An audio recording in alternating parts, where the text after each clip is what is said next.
Doctor M Z Tahir صاحب Birmingham سے regular دیکھنے والوں میں ہیں. بہت عمدہ سوالات جو ہیں کئی دفعہ آپ نے بھجوائے ہیں.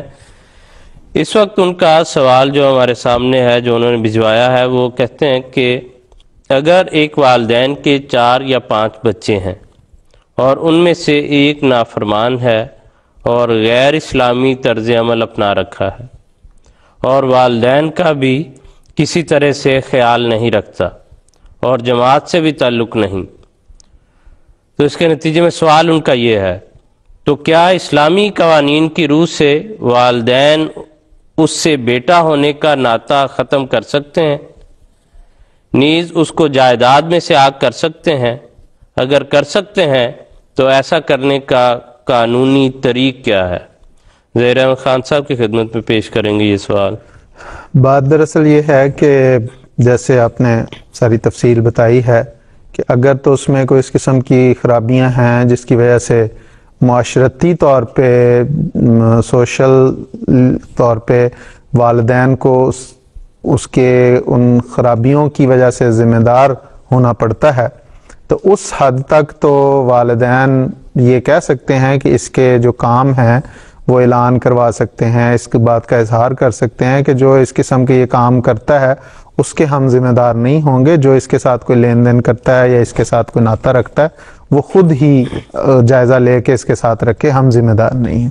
اس حد تک تو تعلق قطع تعلقی یا تعلق سے غیر تعلقی کا اظہار کرنا جو ہے وہ تو اجازت ہے، کیونکہ اس ایسے ورنہ کئی معاشرتی مسائل کا سامنا کرنا پڑتا ہے. یہ سمجھ لیں کہ قانونی پہلو ہے اس کا جس کے لیے لا تعلقی کا اظہار ہو سکتا ہے. لیکن جہاں تک کسی کو جائیداد یا وراثت سے محروم کرنے کا تعلق ہے تو ایسی کوئی بھی اس کی جواز نہیں ملتا کہ کسی کے کوئی غیر اسلامی حرکات یا اس کا اس دین سے منحرف ہو جانا یا وہ کسی اور ملک میں رہ رہا ہے، تو یہ ایسی کوئی وجوہات نہیں ہیں جن کی وجہ سے احادیث میں یا قرآن کریم نے یا حضور صلی اللہ علیہ وسلم نے کوئی واضح طور پہ ہمیں یہ بتایا ہو کہ یہ ایسا ہو سکتا ہے.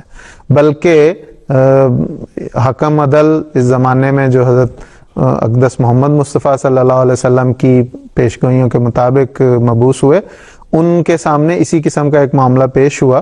چنانچہ حضرت صاحب کی خدمت میں کسی نے یہ عرض کی کہ حضور ایک خاتون ہے، وہ اپنے بھائی کے ساتھ ہی رہتی تھی اور اس کے بھائی نے اس کی کہیں شادی کر دی اور خامد سے بننی پڑی اور واپس آ کے اس نے بھائی کے ساتھ ہی رہنا شروع کر دیا.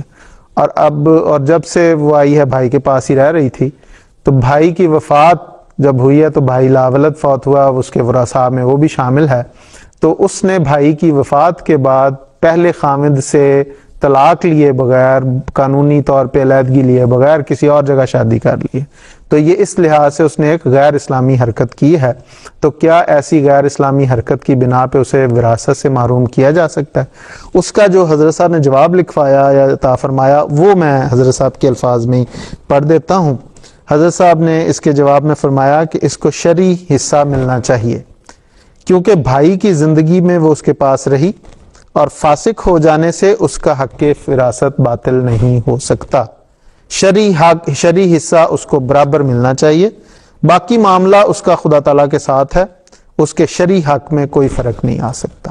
تو یہ بڑا ایک واضح حضرت صاحب نے ارشاد فرمایا. اسی طرح حضرت مسلم رضی اللہ تعالیٰ عنہ سے بھی ایک سوال کیا گیا. سوال کے الفاظ یہ تھے کہ ایک شخص احمدی کا لڑکا بالغ جو مسیح موت کو نعوذ باللہ جھوٹا نبی تصور کرتا ہے اور مسیح موت کو برا جانتا ہے، آیا اس کو آنکھ لکھنا اور کل جائیداد سے بے دخل کرنے کا حکم ہے؟ تو اس کے جواب میں حضرت صاحب نے حضرت مسلم رضی اللہ تعالیٰ عنہ نے فرمایا اس میں حکم کا تعلق نہیں. ایک شخص جو ہم سے عقیدے میں اختلاف رکھتا ہے اس سے ہمیں لڑنے کی کوئی وجہ نہیں. جس طرح غیر احمدی باپ کا وارث احمدی بیٹا ہو سکتا ہے، غیر مذاہب والوں کے ساتھ بھی یہی معاملہ ہوتا ہے. فقہاء نے مختلف فتوے دیے ہیں. بعض کہتے ہیں کافر مسلمان کا وارث ہو سکتا ہے اور بعض کہتے ہیں نہیں، اور اس کی بنا انہوں نے بعض احادیث پر رکھی ہے. لیکن میرے نزدیک یہی بات ہے جو میں نے بتائی ہے، یعنی یہ کہ اختلاف دین یا اختلاف دارین کی وجہ سے کوئی کسی کو آک نہیں کر سکتا, کوئی محروم الارث نہیں کر سکتا, اس لیے یہ اسی حد تک ہے. جی ٹھیک ہے, دیر سے بہت شکریہ, جزاکم اللہ خیر.